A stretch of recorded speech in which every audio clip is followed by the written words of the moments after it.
Meus irmãos, minhas irmãs, saudações em Cristo Jesus.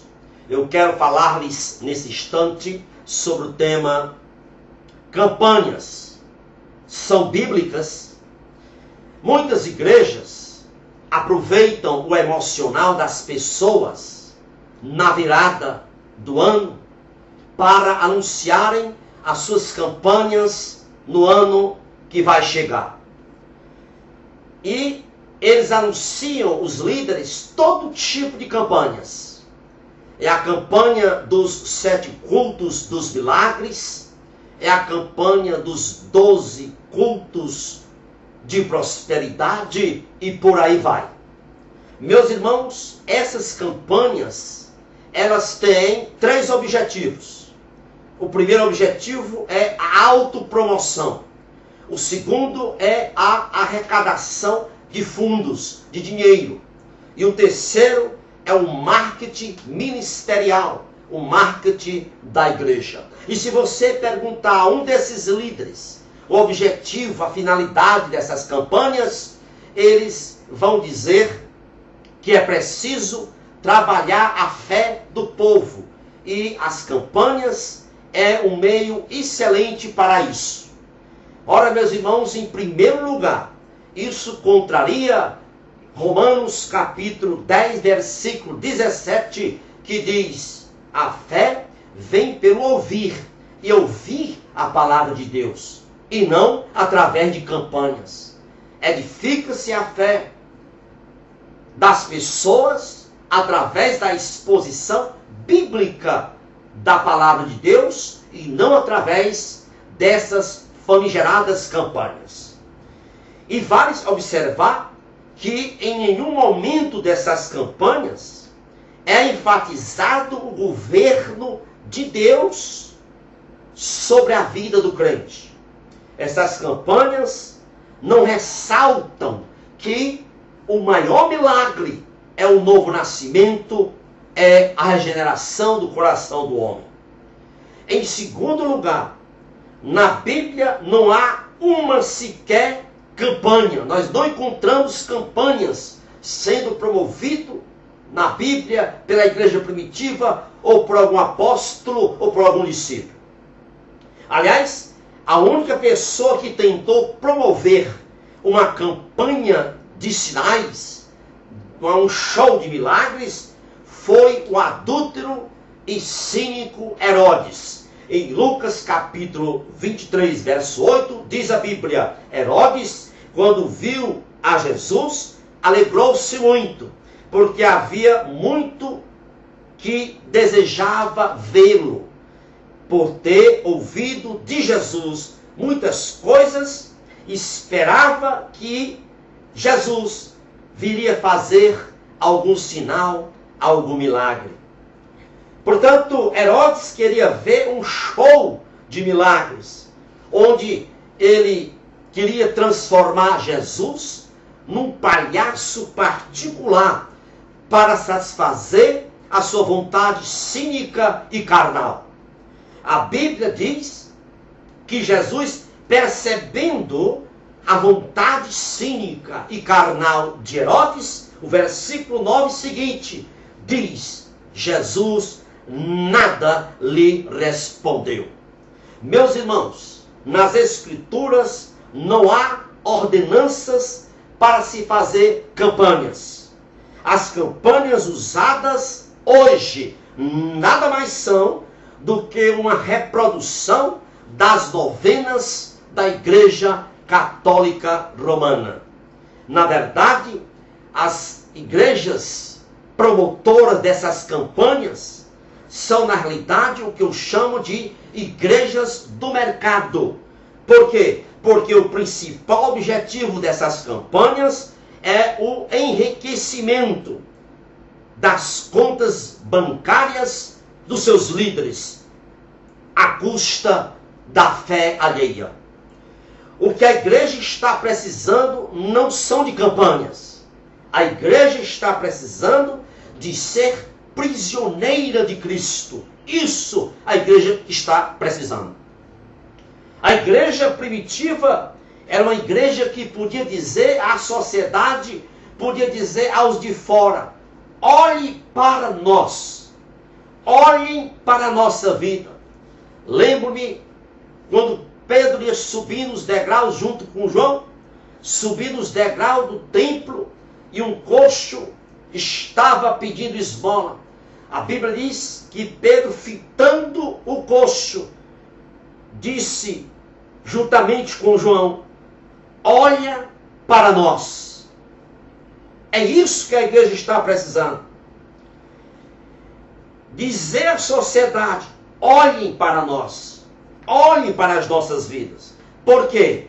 Porque a beleza espiritual deve ser a virtude da igreja.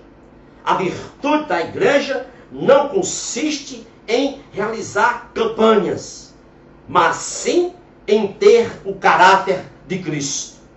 A igreja, ela pode aprimorar sua liturgia, a igreja pode melhorar a pedagogia do ensino da escola dominical, ela pode louvar, cantar com arte, a igreja pode ter instrumentos musicais do último tipo, mas o que torna a igreja relevante é a beleza espiritual, é o caráter de Cristo contido nela, nos seus membros. Então a igreja tem que trabalhar a fé das pessoas, não através de campanhas, mas através da exposição bíblica, da exposição da palavra de Deus.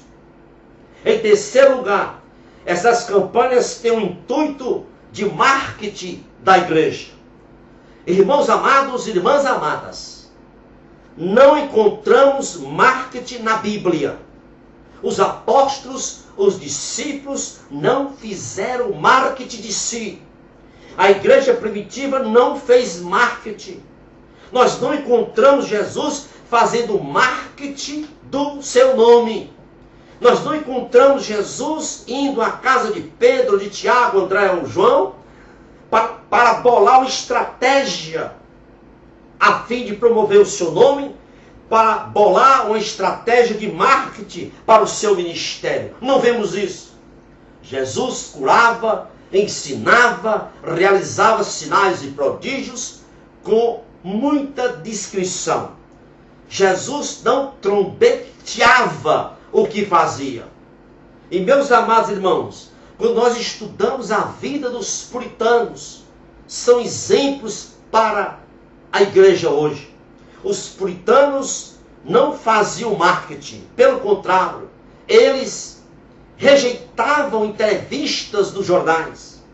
A maioria das vezes, os puritanos assinavam as suas mensagens apenas com as iniciais do seu nome, porque eles temiam que alguém pudesse honrá-los mais do que Cristo. Eles temiam que alguém pudesse roubar a glória de Cristo, que só a Cristo pertence. Quando analisamos os puritanos, nós vemos que eles não queriam que a sua foto estivesse na capa dos seus livros. Os puritanos não queriam a capa que seus livros fossem coloridos ou tivesse foto de si, porque eles temiam que as pessoas se distraíssem em relação à mensagem que estava contida nos seus livros. Meus amados irmãos, e em quarto lugar, essas campanhas não são bíblicas, porque todas elas estão associadas a votos financeiros. Pode prestar atenção nessas campanhas. Os líderes dizem assim: faça um voto financeiro a Deus, que Deus te recompensará em dobro. Meus amados irmãos, sabe o que são votos hoje? Nada mais são do que a judaização do cristianismo. Votos a Deus nada mais são do que a judaização do evangelho. Mas você pode dizer: não, mas Ana fez voto, Jacó fez voto, Jefté fez voto. Sim, mas escute bem, o padrão para a igreja hoje não é o judaísmo. O nosso padrão é a nova aliança. com a vinda do Senhor Jesus Cristo, nós sabemos que inaugurou-se uma nova dispensação. E aí, a relação de Deus com o homem, do homem com Deus, não acontece mais através de méritos nem de atos. Não existe nada que o homem pode fazer para merecer as bênçãos do Senhor. Votos não é aplicável no Novo Testamento. Votos a Deus não é aplicável na vida cristã hoje. Nós vemos votos no Novo Testamento, claro. Se você ler Atos 18, Atos 21, 23 a 27, relata que Paulo fez voto. Mas pare um pouco aí. É verdade que, mas Paulo fez esse ato de voto, fez essa concessão, orientado pelos anciãos judaicos. Sabe por quê? Porque Paulo estava sendo considerado uma persona não grata pelos os judeus novos convertidos. Paulo estava sendo considerado uma pessoa não bem-vinda, não agradável para os novos judeus convertidos. Então, devido a isso, devido a esse fato, porque não estava sendo bem quisto, tendo uma visão melhor de Paulo, os judeus não estavam tendo essa visão melhor, porque Paulo pregava a salvação, anunciava a salvação das pessoas, sem os ritos, sem os costumes da lei. E isso estava tornando Paulo assim um pouco, as pessoas novas convertidas, judeus, estava não aceitando bem aquilo. Então Paulo, ao receber a ordem, a orientação dos anciãos, ele pratica o voto, ele cedeu à prática do voto, a fim de ganhar os fracos da fé. Foi por isso que ele diz em 1 Coríntios 9:20, tornei-me judeu para os judeus, a fim de ganhá-los para Cristo. E vale salientar uma coisa aqui. Paulo fez essa concessão orientado pelos anciãos judaicos, porque naquela instante, naquela época, o rito do voto indicava consagração. E não tinha o caráter, não tinha o sentido de barganha, de troca com Deus, como é feito hoje nessas campanhas de final de ano que se anunciam para o ano que vem.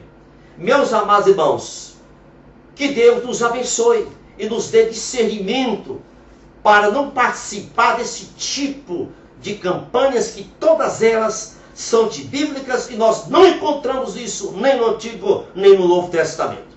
Que o Senhor vos abençoe rica e abundantemente, é o meu desejo para você e toda a sua família. Louvado seja o Deus Altíssimo. Que Deus te abençoe. Muito obrigado. Amém.